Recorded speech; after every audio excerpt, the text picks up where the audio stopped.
Salam sejahtera bagi kita semua. Perkenalkan, nama saya Heno Kurniawan, NIM 67 2018 151. Di sini saya akan mengerjakan tugas TAS Asdos RSNA 3. Di sini saya akan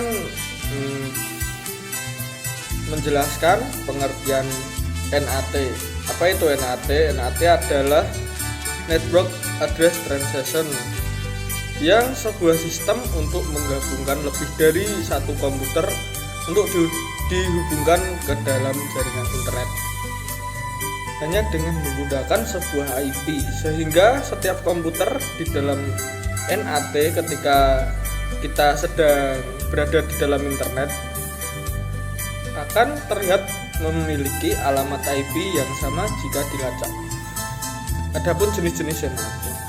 Yang pertama, NAT statis, bekerja dengan menerjemahkan semua alamat IP yang belum terdaftar menjadi alamat IP yang terdaftar. NAT statis banyak digunakan untuk komputer yang ingin dapat diakses dari luar. Kekurangan dari NAT itu sendiri adalah kurang aman dibandingkan NAT dinamik, sebab setiap komputer memiliki alamat IP tersendiri, dan akhirnya resiko penyusup atau hacker langsung masuk ke dalam jaringan private lebih besar. Yang kedua, NAT dinamis. Berbeda dengan NAT statis yang saya sudah jelaskan tadi, NAT dinamis ini bekerja dengan mendaftarkan beberapa komputer ke dalam suatu kelompok dengan alamat IP terdaftar yang sama, sehingga nantinya ada beberapa komputer yang memiliki kesamaan alamat IP terdaftar. Keuntungannya tentu lebih aman penelusurannya di internet. Ketika ada hacker yang ingin menembus sistem jaringan yang menggunakan NAT dinamik, maka hacker tersebut pasti mengalami banyak kesulitan, sebab alamat IP yang disosialisasikan ke suatu komputer selalu berubah secara dinamis. Yang ketiga, overloading NAT. Overloading NAT ini memungkinkan lebih dari satu klien terhubung menuju satu IP publik, namun port yang berbeda, sehingga saat NAT menerima permintaan dari klien untuk dihubungkan ke servernya, NAT kemudian akan menentukan nomor IP dan port untuk klien tersebut. Keuntungannya adalah walaupun sebuah nomor IP telah digunakan, namun masih bisa dipakai untuk klien lain sebab berada dalam port yang berbeda. Adapun fungsi NAT, yang pertama, melakukan penghematan terhadap IP legal yang disediakan oleh Internet Service Provider yang disebut juga ISP. Yang kedua, meminimalisir adanya duplikasi alamat IP dalam jaringan. Yang ketiga, perubahan jaringan, menghindari proses pengalamatan kembali. Yang keempat, menambahkan fleksibilitas untuk terhubung dengan jaringan internet. Yang kelima, melakukan peningkatan terhadap keamanan sebuah jaringan. Yang keenam, itu dibandingkan dengan aplikasi alternatif seperti proxy dan lain sebagainya.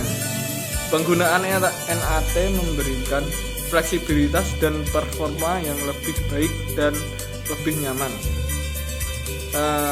Terakhir, saya akan menjelaskan tentang implementasi. Implementasi ini ada internet, modem, router, HP, dan klien. pada jaringan di atas terdapat 3 klien di mana masing-masing menggunakan DHCP.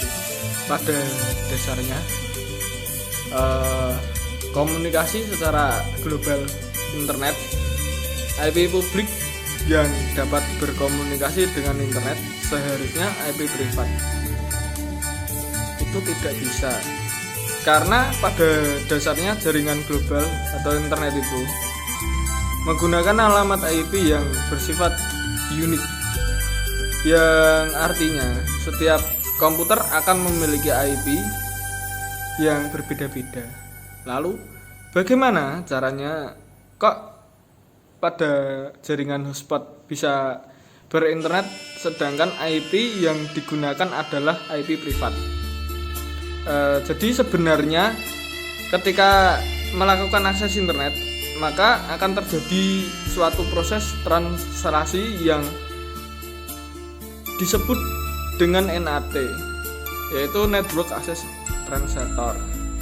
Misalnya saya memiliki IP private pada perangkat yang ingin dihubungkan ke internet kan. Proses menghubungkan ke internet itu perlu menggunakan IP publik dengan merequest sebuah ISP atau yang disebut juga internet provider.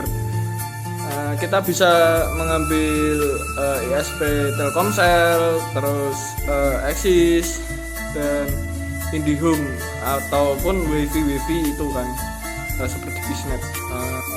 Kesan-kesan dan saran dari saya setelah saya mengikuti kelas RSNA 3 ini, saya mendapat berbagai ilmu dari Kakak Asdos.